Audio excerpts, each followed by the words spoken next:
வணக்கம். நான் உங்க friend Jaya Srinivasan. Welcome to veggies recipe. இன்னைக்கு நம்ம வெஜ்ஜீஸ் ரெசிபி கிச்சன்ல இன்ஸ்டன்டா பண்ணக்கூடிய கோதுமை ரவை தோசை பண்ண போறோம். எப்பயுமே கோதுமை ரவையில உப்புமா, கிச்சடி அந்த மாதிரி தான் பண்ணுவோம்.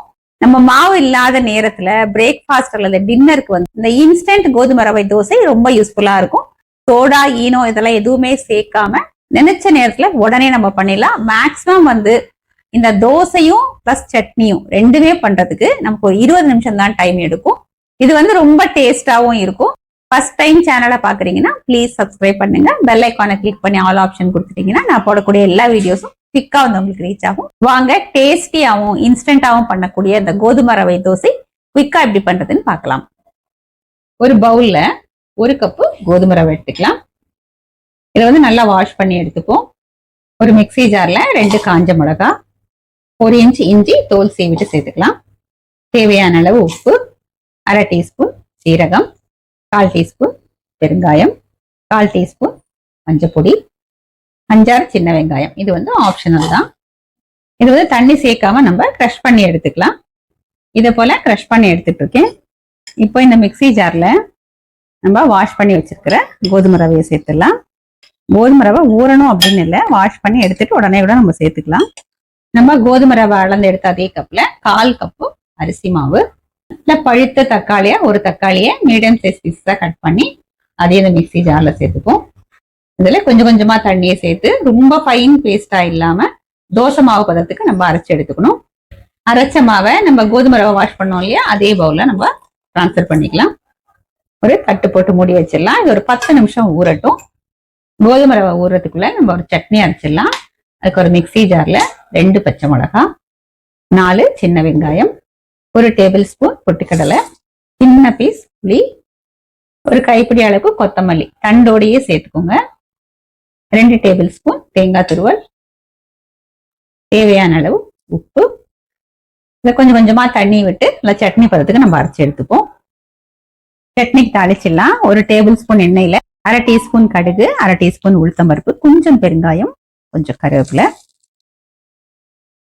ஒரு தடவை நல்லா மிக்ஸ் பண்ணி விட்டுடலாம். சட்னி பாருங்க ஃபர்ஸ்ட் கிளாஸா ரெடி ஆயாச்சு. இந்த சட்னி இந்த தோசைக்கு மட்டும் இல்ல, மற்ற எல்லா டிஃபனுக்குமே சூப்பரா இருக்கும். 10 நிமிஷம் ஆயாச்சு. மாவு ஒரு தடவை நல்லா மிக்ஸ் பண்ணி விட்டுக்கலாம். கன்சிஸ்டன்சி பாருங்க கரெக்டா இருக்கு. இதுல கொஞ்சம் எக்ஸ்ட்ரா ஃபிளேவருக்காக ஒரு சின்ன கேரட், கொஞ்சம் கொத்தமல்லி, கொஞ்சம் கருவேப்பிலை. கேரட்டை கிரேட் பண்ணி எடுத்துட்டு இருக்கேன். கொத்தமல்லி, கருவேப்பிலைய பொடி பொடியா கட் பண்ணிருக்கேன். இப்ப இதை நல்லா கலந்து விட்டுடுவோம். தேவைப்பட்டா கொஞ்சம் நம்ம தண்ணி கூட சேர்த்துக்கலாம். கல்லு சூடாயாச்சு, நம்ம தோசை பண்ணிக்கலாம்.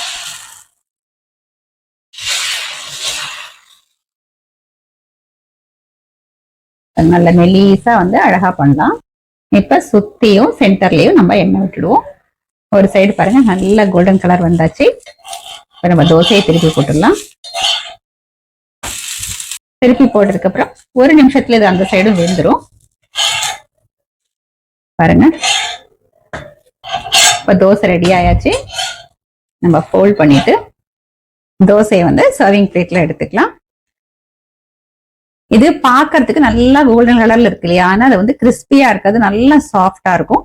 நம்ம மிளகாய், வெங்காயம், இஞ்சி எல்லாமே சேர்த்து அரைச்சதுனால நல்லா டேஸ்டா இருக்கும். சூடு ஆறி சாப்பிட்டா கூட நல்லா சாஃப்டா இருக்கும்.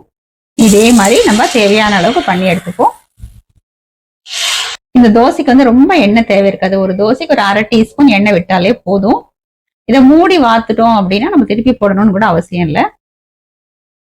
பாருங்க அடுத்த தோசையும் ஃபர்ஸ்ட் கிளாஸா ரெடி ஆயாச்சு. ஹெல்த்தியான கோதுமை ரவை தோசையும் தேங்காய் கொத்தமல்லி சட்னியும் குவிக்கா ரெடி ஆயாச்சு. வாங்க நம்ம டேஸ்ட் பண்ணி பார்த்துடலாம். இந்த தோசை பார்க்கறதுக்கு நல்லா அப்படி கிறிஸ்பியா இருக்கிற மாதிரி இருக்கும், ஆனா நல்லா சாஃப்டா இருக்கும். பிரமாதமா இருக்கு, நல்லா சாஃப்டா இருக்கு. நம்ம அரைக்கும் போது இதுல இஞ்சி, ஜீரகம், மிளகாய் இதெல்லாமே சேர்த்திருக்கோம் இல்லையா, அது நல்லா வாசனையா இருக்கு. கொஞ்சம் ஸ்பைசியா இருக்கு. நான் இதுல சின்ன வெங்காயம் சேர்த்திருக்கேன், அதனால நல்லா வாசனையா இருக்கு. ஒருவேளை வெங்காயம் நீங்க சாப்பிட மாட்டீங்க அப்படின்னா அதை நம்ம அவாய்ட் பண்ணிக்கலாம். அதை விட்டுட்டு மற்றதெல்லாம் போட்டு நம்ம அரைச்சி பண்ணிக்கலாம். கேரட், கொத்தமல்லி இதெல்லாம் போட்டு பண்ணிருக்கிறதுனால நல்லா வாசனையாவும் பார்க்கறதுக்கு நல்லா கலர்ஃபுல்லாவும் இருக்கு. தோசையில நம்ம வந்து எல்லாமே சேர்த்து அரைச்சிடுறதுனால தொட்டுக்கிறதுக்கு ஏதாவது மைல்டான சட்னி இருந்தா நல்லா இருக்கும். நம்ம சாதாரண பிளெயின் தேங்காய் சட்னியும் அரைச்சிக்கலாம், இல்ல இன்னைக்கு மாதிரி நம்ம கொத்தமல்லி சேர்த்தும் அரைச்சிக்கலாம். தோசை வந்து சாஃப்டா இருக்கிறதுனால லஞ்ச் பாக்ஸ்க்கு எடுத்துட்டு போனாலும் சூப்பரா இருக்கும்.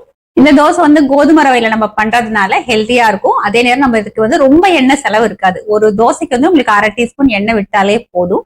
டேஸ்டியாவும் ஹெல்த்தியாவும் அதே நேரம் இன்ஸ்டன்டா பண்ணக்கூடிய கோதுமை ரவை தோசையும் இந்த தேங்காய் கொத்தமல்லி சேர்த்தா சட்னியும் இதே மாதிரி இதே மெத்தட்ல இதே அளவுகளோட நீங்க ட்ரை பண்ணி பாருங்க. கண்டிப்பா சூப்பரா வரும், எல்லாருக்குமே ரொம்ப பிடிக்கும்.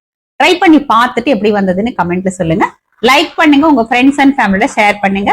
புது ரெசிபியோட நாளைக்கு நான் உங்களை மீட் பண்றேன். தேங்க்ஸ் ஃபார் வாட்சிங்.